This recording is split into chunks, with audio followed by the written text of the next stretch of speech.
चिराग पासवान केंद्र सरकार का मंत्रिमंडल छोड़कर बिहार में वापस आने का प्लान क्या बना चुके हैं?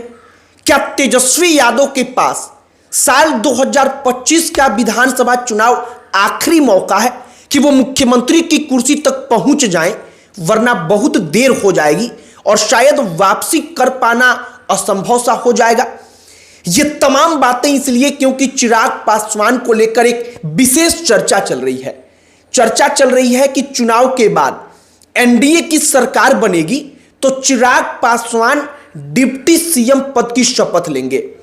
अब चिराग डिप्टी सीएम बनेंगे तो कैसे तेजस्वी यादव का भविष्य हमेशा के लिए खतरे में पड़ सकता है, आपको यही बताएंगे। आखिरकार चिराग पासवान बिहार वापस आना क्यों चाहते हैं? वो केंद्रीय मंत्री के पद के बदले डिप्टी सीएम का पद स्वीकार करने के लिए तैयार क्यों हो जाएंगे?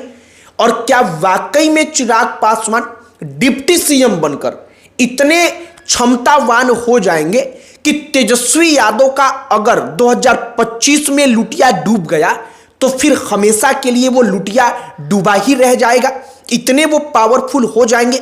सब पर चर्चा करेंगे, बातचीत करेंगे, आपको बताएंगे। लेकिन आगे बातचीत करने से पहले हमारा नमस्कार स्वीकार करिए। हमारा नाम मोहित कुमार सिंह है। चिराग पासवान से डिप्टी सीएम पद को लेकर सवाल पूछा जाता है। चिराग पासवान कहते हैं कि जब परिणाम आ जाएगा उसके बाद हम इस पर चर्चा करेंगे। वो उदाहरण देकर कहते हैं कि महागठबंधन इसी कारण असफल है क्योंकि उनके पास पद का महत्वाकांक्षा है। हमारे पास चुनाव परिणाम आ जाएगा, उसके बाद पदों को लेकर चर्चा होगी।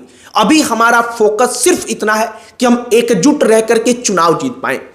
चिराग पासवान यह सब कुछ कह तो देते हैं, लेकिन अंदर खाने चर्चाएं चलती हैं कि चिराग पासवान की पार्टी तैयारी में है कि 29 सीट बीजेपी से, जेडीयू से हमने ले लिया है। अब इसको भुनाया तब जाएगा जब सरकार बनेगी तो चिराग पासवान डिप्टी सीएम बन जाएंगे। अब डिप्टी सीएम बनने से क्या होगा जो अब तक नहीं हो रहा है, आपको इसे अपना दिमाग खोलकर सोचना होगा।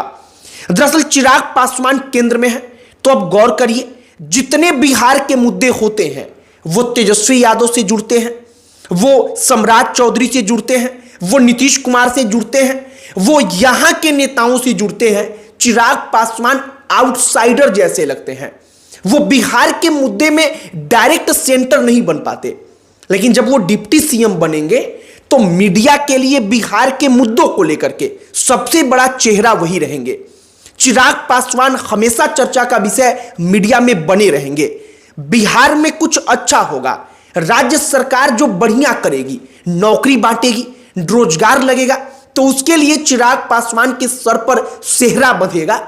और इससे क्या होगा कि चिराग पासवान की लोकप्रियता आम जनता में, गांव में, देहात में बढ़ेगी और इसका फायदा उनको मालूम है कि चुनाव में होने ही वाला है।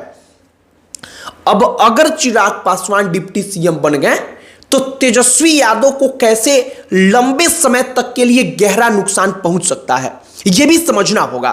दरअसल चिराग पासवान जब तक बिहार की राजनीति में एक बड़ी पार्टी के जैसे जमे नहीं हुए हैं, तब तक तेजस्वी यादव के पास पूरा मौका है कि वो जो बीजेपी के बाद, जेडीयू के बाद जो वोट बचा है उसको अपने तरफ कैप्चर कर पाए, अपने तरफ ला पाए। लेकिन चिराग की लोकप्रियता अगर बढ़ेगी तो चिराग पासवान की लोकप्रियता बढ़ने के बाद एक चेहरा एनडीए खेमे के बाद पास नीतीश कुमार के बाद हो जाएगा। इससे क्या होगा कि तेजस्वी यादव की लोकप्रियता पर असर पड़ेगा। जैसे तेजस्वी यादव को देखकर अभी लगता है मौजूदा समय में कि नीतीश कुमार की उम्र हो गई है, तेजस्वी यादव ही अब एकमात्र ऑप्शन बचे हैं, एक सबसे लोकप्रिय चेहरे के तौर पर बचे हैं जिनकी पार्टी इतनी मजबूत है कि वो सरकार बना पाए और तेजस्वी यादव सीएम की कुर्सी पर बैठ पाए।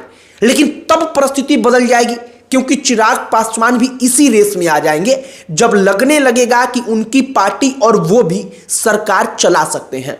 इससे तेजस्वी यादव को नुकसान होगा।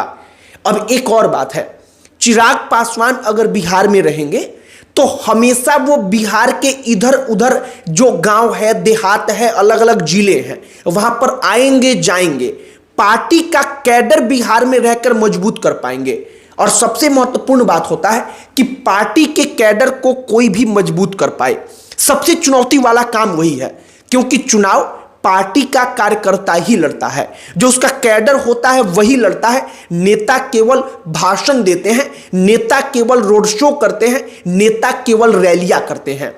तो अगर बिहार में चिराग पासवान आ गए तो उनकी पार्टी को अप्रत्याशित तौर पर मजबूती मिलेगी। शायद उसकी कल्पना भी हम और आप नहीं कर सकते हैं, उतनी मजबूती मिल सकती है। और अगर डिप्टी सीएम जैसे पद पर वो बन गए तब तो वो जो मजबूती होगी वो कई गुना ज्यादा बढ़ जाएगी। तो कुल मिलाकर चिराग पासवान के डिप्टी सीएम पद को लेकर जो चर्चा चल रही है, संभवतः चिराग पासवान की शायद ये इच्छा होगी कि सरकार बने, उनकी पार्टी 22, 23, 20 सीट जीत जाए, इस पोजीशन में आ जाए कि उनके बिना सरकार नहीं चल सकती। तो डिप्टी सीएम का पद तो कम से कम उनको बिना मांगे ही मिल जाएगा और वो डिप्टी सीएम बनकर नीतीश कुमार के बाद जो स्पेस बनेगा, जो स्पेस क्रिएट होगा, उसको भर पाने का प्रयास करेंगे और निश्चित तौर पर चिराग पासवान को इसका लाभ मिलेगा। बाकी 2025 में अगर तेजस्वी यादव सत्ता में आ नहीं पाते हैं, तेजस्वी जो है वो नीतीश कुमार चिराग पासवान को रोक नहीं पाते हैं, तो शायद ज्यादा देर हो जाएगी।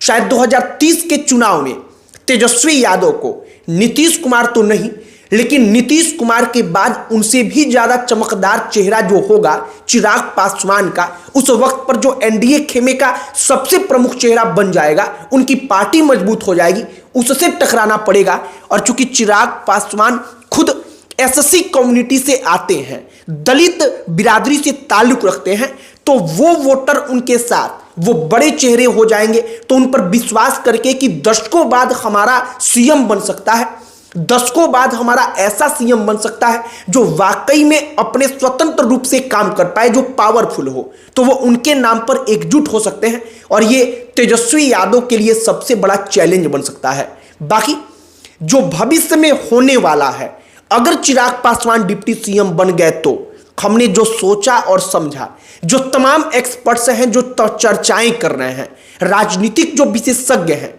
जो तमाम चीजों पर एक एक करके अपनी बातों को रख रहे हैं, हमने वो तमाम चीजें आपको बताने का प्रयास किया है, उस पर चर्चा किया है। बाकी चिराग पासवान की पार्टी का प्रदर्शन क्या होगा, प्रदर्शन के आधार पर उनको डिप्टी सीएम का पद मिलेगा नहीं मिलेगा, ये आगे आने वाला भविष्य बताएगा। और वही भविष्य ये सुनिश्चित करेगा कि तेजस्वी यादव का करियर आगे किस दिशा में कैसे आगे बढ़ेगा।